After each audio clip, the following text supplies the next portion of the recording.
The chair recognizes the gentleman from Pennsylvania, Mr. Meuser, for 5 minutes.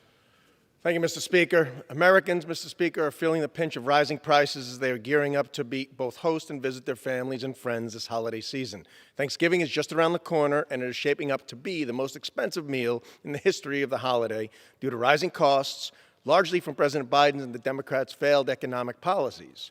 Inflation is at a 30-year high, crushing American holiday budgets from the cost of travel, food, and gifts. The price of gasoline, Mr. Speaker, is up 61%, nearly $4 nationally, up 61% from a year ago, causing the price of driving and flying, of course, to see relatives to skyrocket.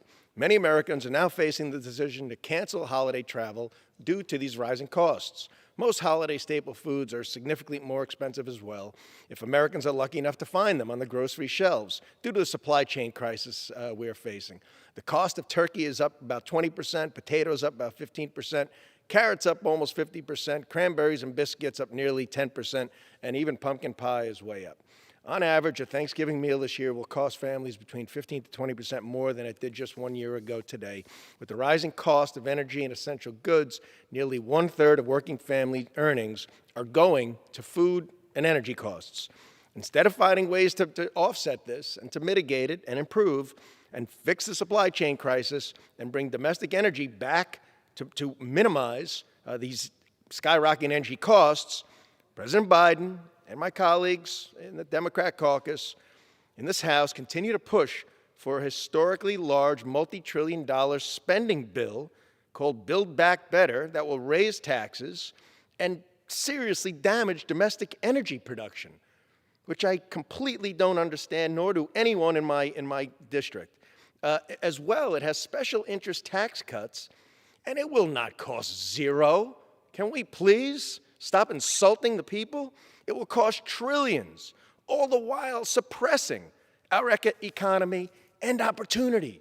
When you're in a hole, Mr. Speaker, you don't keep digging, but our Democrat friends continue to push for far-left policies that will further drive inflation by creating excess demand with no building of supply, which hurts low-income and middle-class families the hardest.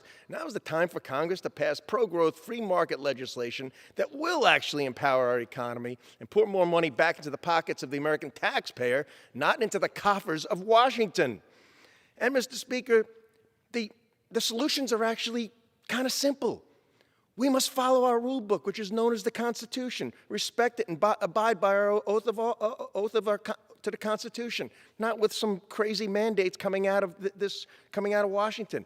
We must strengthen our national security, including securing our borders.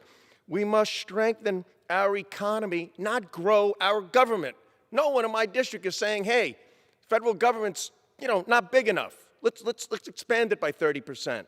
And we must continue to focus on making America the land of opportunity, okay? The land of independence, not the land of dependence. That's not what we wrote way back when. And that is done through education and through driving career opportunities. Look, we as well need to have an understanding that it is our job to be the adults in the room and be fiscally responsible with the taxpayers' money. It's not our money. It is the taxpayers' money. So the American people deserve better, all right?